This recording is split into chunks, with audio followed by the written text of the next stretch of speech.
Hi, this is Kim White with the My Sexy Business team. I'm here with my co-host, Coni Meyers with Kick Butt Leadership. And we are at the Hope to Hope conference. And I'm going to tell you once again, I'm excited. I can't help it. Our next speaker was actually a former, I'm going to give her this long professional introduction. She was actually a former co-host on the Hope to Hope conference. She is a corporate trainer for a mega company. She is adorable. She is actually a lead singer from a band. She is An author. She's also created some amazing classes for people who want to write a devotional. She writes devotionals. She does ministry. She does, and I could just go on, and then everybody would say blah, blah, blah. The bottom line is she's the cutest, most adorable little songbird you will ever meet, and she belongs to us. That's all I'm going to say. So yes. Welcome, Kristi Bridges. You own my heart. Well, it is such an honor to be here. I'm so glad you are here because, your schedule, you were going to come and be with us, and your schedule just would not allow it because there's too much in that schedule. Yeah. But I am so glad you were able to carve out enough time to come and at least be a speaker because you are phenomenal and the world needs to know it. You are so sweet. Yeah, I've got 14 special people that are relying on me to be in Tulsa for the next couple of weeks. But I can't wait to see you in September. Woo! Yes. Cannot wait. So, okay. I know probably almost all your stories because we've been friends a while and we don't have any trouble talking. We have trouble being quiet. That's our trouble because I'm telling you, when we get started, she's one of the ones I laugh and tell everybody that we're subject to spontaneously combust, so stand back. I'll never forget standing in the parking lot of Whole Foods until, almost sunrise. But what an amazing thing that even came out of that. Parking lot conversation. I mean, you went on to have an entire conference yourself. That was awesome. And that was, that was my first conference, and it was exciting to be in person with people and be able to help design a conference. But this Hope to Hope thing is amazing because, in one building, you can fit, 100, 150 people. But on these online conferences, thousands of people get to be here. And also, as it gets shared, they watch it and watch it again and watch it again. I've watched a couple of the Hope to Hope interviews more than once. When you had Dr. Maria on, oh my gosh, she swept my feet. She swept me off my feet. And so there are just people whose stories feed our lives. And so this was a good idea. This was a good idea. I'm glad you're still doing it. The thing that I love about it is that if you go to something live, unless they have videotaped it and you buy the videos, you can't go back and look at them. Like, for example, there's been a couple of interviews that have been on Hope to Hope that I'm like, oh gosh, I need to go back and watch that. Or there's somebody I meet that I said, oh, you need to go listen to this. And I forward it to them. I go find it and I forward it to them. And so that's one of the beauties of doing it online. Oh, yeah. You come home from a conference and you tell everybody you talk to about it for a couple of days, but nobody gets the same experience you do. But you do something like Hope to Hope where you can actually share with them the speaker that just lit you on fire, and then they get that same experience. Kind of neat. Well, we have had incredible speakers like every time, but I am so excited that you're getting to, even long distance, getting to be with us because you are very much a part of this conference's success. You and your support have always been part of the success of the Hope to Hope conference. Ah, well, thank you. And you know, it's funny how we never run out of stories to tell. Especially not, like I said, you and I. Kristi Garcia, I'm going to tell on her all day long. She told me this morning I was a little extra. Extra? So I'm okay with that. That's right. That's the way we like you. That's what makes you our flavor. I am that flavor. So I know that you have many stories, but you have brought one to us for this particular conference that I can't wait for you to share it. So I just need to be quiet. That's my thing. I need to just stop talking so you can, because I know you bring hope to so many with just your life. You've been through a lot of things and you've come out the other side, and you are a beautiful example of what grace looks like. Well, thank you. You know, we all have that power, but we have to learn how to use it because, well, I'm not going to give away the ending, but okay. So I'll just start at the beginning. When I was like 3 or 4, I remember floating tummy down on my dad's hands while he held me up and I could fly through the air like Superman. And in reality, like, he was my Superman all the time I was growing up. Even though I only saw him a couple of weeks of the year, he was fast and smart, and he made, fast cars and fast boats and fast motorcycles, and he knew all the lines from Die Hard, and of course that made him a tough guy, right? So he was like this bigger than life person, and he loved me. Being loved by a superhero kind of makes a girl feel special. When I was about 10, I asked God for wisdom because I'd read the story of Solomon where Solomon asked God for wisdom. And that was the year my mom started me reading the book of Proverbs while I was visiting my dad in the summer. But I think the reason I asked God for wisdom was because I'd started to notice that even superheroes don't always make really good decisions. And a couple of years later, Dad let me know that he'd been struggling with cocaine. And he'd been through rehab, gotten married a lot, but he was going to start fresh with, a new life and some stability. And I think it was right about that point when, instead of being, my father, the one who knew everything, he became more like an authoritative big brother, which I don't think is bad. People are like, oh, parents should be parents and, be invulnerable and not transparent. I think that's wrong. I think kids need to see at some point that parents are just travelers on this road right alongside of us. They're experiencing life just like we are. And we can be partners with them in accountability and in growing. So we did that for a little bit. I lived with him for a couple of years, but then when I moved away, we didn't really have much in common except the fact that we didn't like calling people.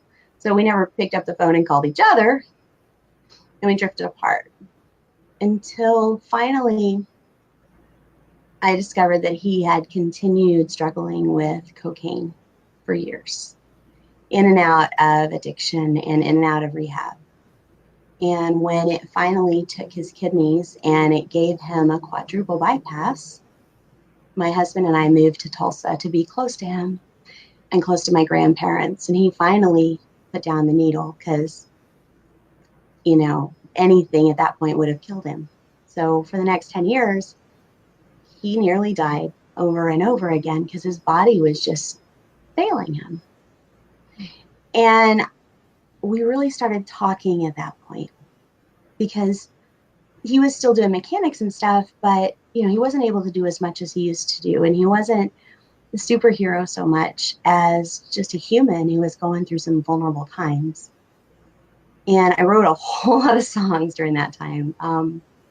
There was this one, he had pneumonia and he was in the hospital, and seeing him like a bent twig under the hospital sheets, I ended up writing, Hercules went down to 90 pounds. is gone today. I know I'm heading for the same old town, but on the way, I'm gonna ride with my hair flowing back, seeing everything that's coming down this track. And for every mile I go on this train, help me give someone a smile and get 'em through. He taught me to help people because he had been so vulnerable, and I wanted to help him so badly. And he taught me to enjoy what I could out of life, because you can go through hard times and still get up and find something to do every day that is part of an expression of who you are. And so I wrote a lot of songs and just observed him a lot. But by the time he passed away, I was exhausted. I watched him struggle. I'd see my grandparents just worn out, and I was angry. So I was close to my grandpa, and I was trying to write a book of my grandpa's stories. But after 10 years of watching Dad go downhill, and 10 years of seeing how all of his stories seemed to start with bad decisions and end in tragedy, I didn't know what to say about Dad. I had nothing left of like all the good memories, nothing left of all the happy times, because all I could see was the hard stuff. But I couldn't write this book for Grandpa and leave out like the second most important person in his life after Grandma. And so I had to come to grips with it. And I think those times are really important for us to face, for us to take the struggle and the pain and go, God, what do I make of this? And so I started looking through pictures, and I started learning about parts of his life I hadn't known. Like, he got this compliment from a teacher on a drama performance when he was in junior high. That was so not the Dad I knew. And, when he's 2, he's leaning over the engine of a car trying to figure it out, and that was so like him. And we laughed about how many layers of white we had to put over the big, giant, dark side of the moon wall that he had, that big triangle, the black triangle in his living room. It took up like the whole wall, 7 feet. And little things like that started reminding me of the good times. And the reason that I do the music that I do is because he started me paying attention to skillful musicians. And he started me, switching from bubblegum pop in 9th grade to like lyrics that actually meant something. And so I was able to write for Grandpa's last birthday. I was able to finish the book. And then I was able to go on and write Wisdom Better Than Wishing, because I had come to this resolution point, this point where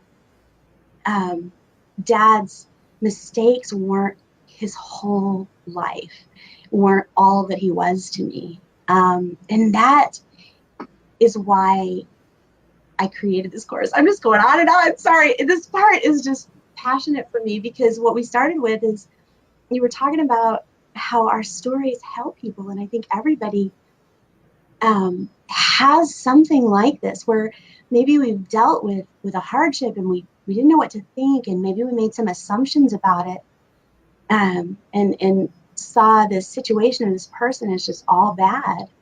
And we have to go through and find out what we really believe about it and find the good, because we have the power to share these stories and lift other people up.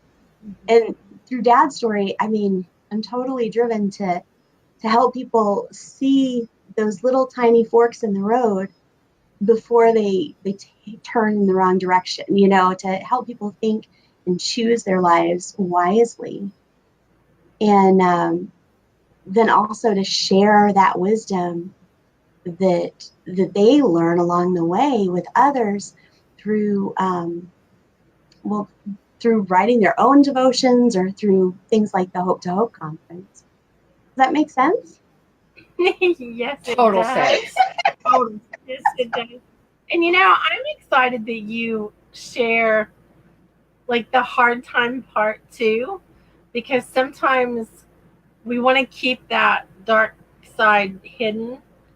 We want to keep that. We want to keep the addiction a secret instead of just saying, that that's what it was that caused him to be different, but that he was your superhero. Like he really was that. And those bad decisions don't mean that that's who he is. Right. That was something he did that you wish he wouldn't have, but that's not who he was. Right. It took away a lot of, getting a little feedback here. Hang on. It took away a lot of his blessings. It wrecked his marriages and it wrecked his body. But along the way, he had to learn to think differently. He had to learn to see himself differently and to not be embarrassed about who he was, but just be authentic. And so that actually passed on a huge, important lesson to me and my brother and sister. And we're different people because of the gift that he gave us. It's nice to be able to look at it that way. An incredible story, Kristi. Yeah. And an incredible lesson for all of us. Thanks. Transparency is golden. It really is. And it doesn't mean that we just go air our dirty laundry all the time, right? We have to actually spend that time searching it out and going, am I understanding this correctly?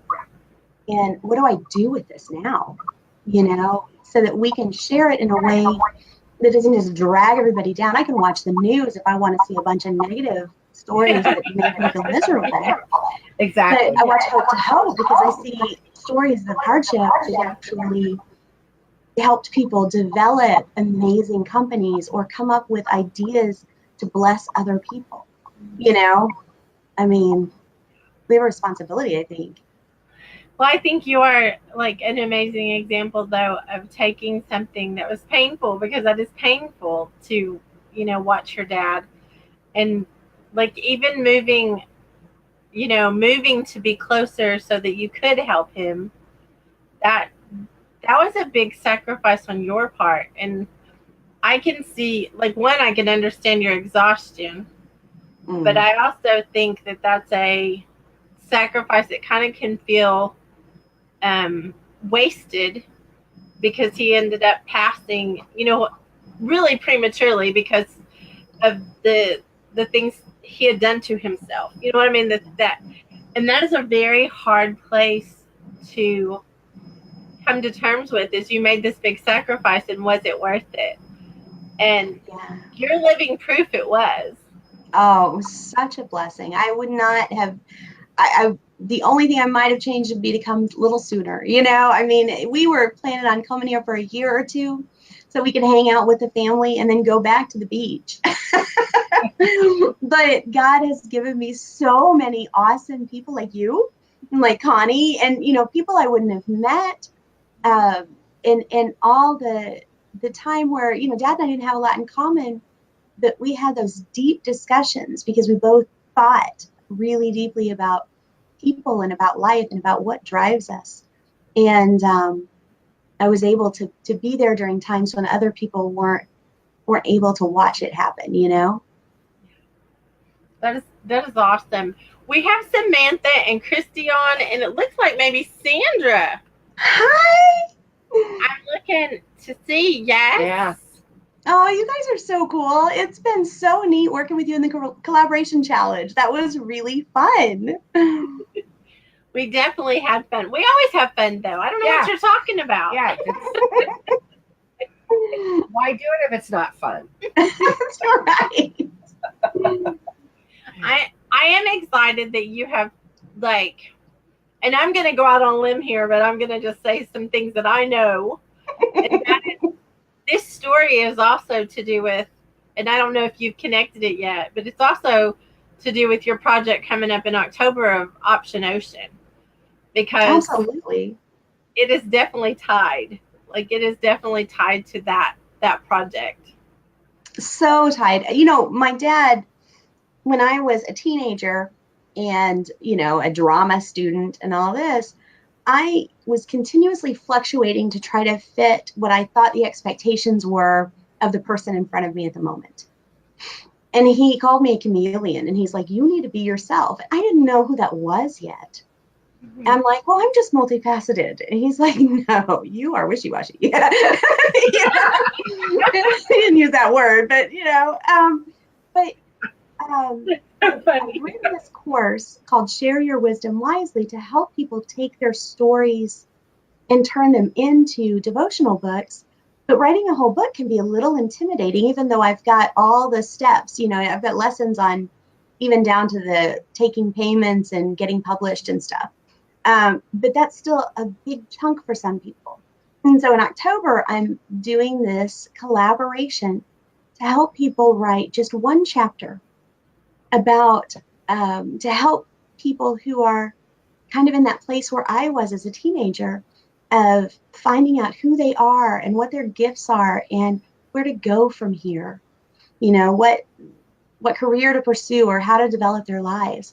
And so I'm going to help during the first week of October. I'm going to help people write one chapter.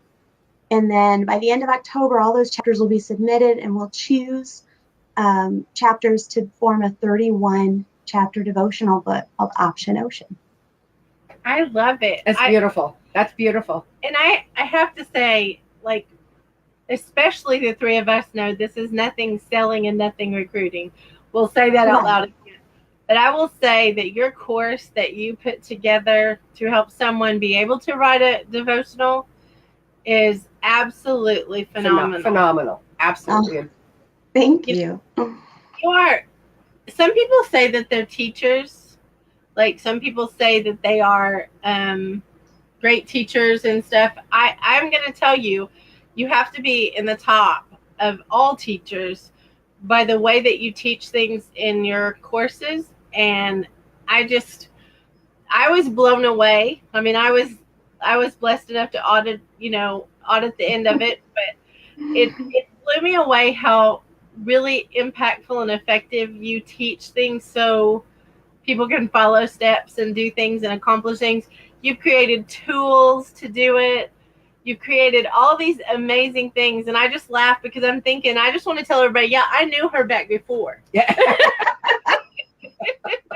Thank you so much. Yeah, there's over 30 videos and exercises that go with them, because people need to know they're not in it alone. When you're writing a book, it takes a while. You need to know you're not in it alone, but you also do need that hands-on. Every class I teach, it's funny, people are like, I learn best by doing things hands-on. I'm like, you and everyone else in the world.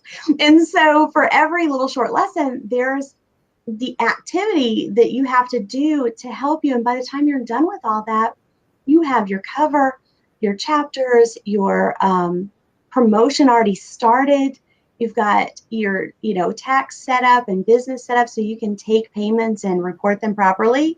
You've got your publishing, the whole 9 yards. And then there's even, the launch party planner, because people don't put enough credit into that launch party. They think, oh, well, it's just a celebration of me and nobody's going to care. Well, no, that's a huge promotional thing. And for me, what an overwhelming blessing it was to see all these musicians I've worked with show up, and all these people I knew, and even strangers stopping in. It was really one of the most special nights ever.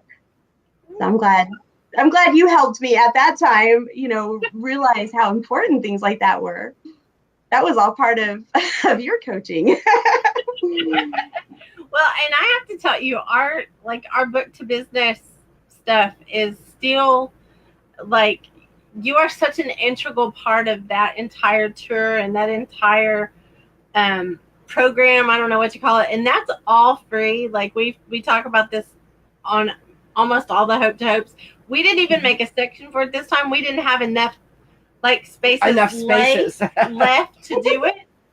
But you are definitely one of, like, you know, the main reasons that Book to Business like works, you know, because your wisdom of how to do those things and the tools that you bring, I'm just blown away, because like Kristi, just for everybody that's listening to know, Kristi is one of these people that I can say, oh, I think we should do this and I think we should do that, and Kristi goes, okay, well, here's all the parts. And so yes, you are definitely one of our besties, and our Hope to Hope girl, and our what else? And I have to say that, you know, how cool is it to have one of the top trainers, corporate trainers in the world, a part of our team for Book to Business and being a part of Hope to Hope. I mean, Kristi, you bring so much to everything you do. And by the way, thank you for singing. Oh, that was fun. Thank you for letting me. You know, they're just, anyway, I could go on about that. I'm starting actually to work on my second album. So that's pretty exciting. Well, we've got a couple songs already recorded, but we're going to go back in the studio at the end of the year. That's awesome. I want to tell everybody what your best quality is, though. Because, like, you are all of that in a bag of chips. But my favorite is you are so fun. Oh, God. We are, like, I can think of that dollar store, what is it, the feather boas. Okay, we'll tell the story, because we can't help ourselves. But we were loose, and I think, when did it in Tulsa? It was right before the Hope to Hope the Rose and Bloom conference, right before my conference. We went to the dollar store to get just little giveaways and fun party things. Go ahead. Well, we just are trouble no matter where we go. And like, we found these feather boas. And so in the dollar store or a Dollar Tree, we were in there and we were supposed to be getting these things and hurrying up. But instead, there's a whole group of us over with the feather boas on, taking selfies together and having a good time. And that's still one of my favorite pictures ever. They even had a plastic princess crown, I think. It was great. And, you know, we completely forgot to give away the feather boas, I think, because we secretly just wanted to keep them. I think that was it. And that sounds like you too. I laughed because we didn't think of that until like the next day. Oh, well, we didn't even give those as prizes. And then hey, honey, look what I've got. I don't think Eureka Springs is ever going to be the same either. We're not going to go there. I'm just saying. We just, yes, we are trouble wherever we go, but in a good kind of way. That's right. We just inspire others to follow us around and do the same things. Well, thank you for sharing today. And of course, thank you for being with us as always. Thank you so much for having me. Even though I couldn't be there in person, this has been such a blessing. And I am looking forward to the Book to Business things that are unfolding and the Hope to Hope plans we've got in the works. Yes, there's so many things coming down the pike always. And I just laugh because the more we move, the more clear everything becomes. And it is so exciting. And we're impacting thousands of lives. Actually, we're up in the tens of thousands. So I think we're at around 70,000 views on the conference so far. That is wonderful. That is wonderful. Crazy. I'm so excited. Well, I can't wait to see your last guest this time around. I can't believe it's almost over. I know. That's what we say too. Well, we love you, and we will see you hopefully before September, but definitely in September. All right. I'll see you ladies later. Bye. Love you. Bye. All righty. I'm Coni Meyers with Kick Butt Leadership. And I'm Kim White with the My Sexy Business team. We are at the Hope to Hope conference. And wow, we've got another session at 4:30 Central Standard Time, and it's with Beck Mills. You do not want to miss Beck. So come and be with us at 4:30 Central Standard Time. She's coming from Australia. Mm-hmm. Australia. She's from Australia. So, love you guys. See you.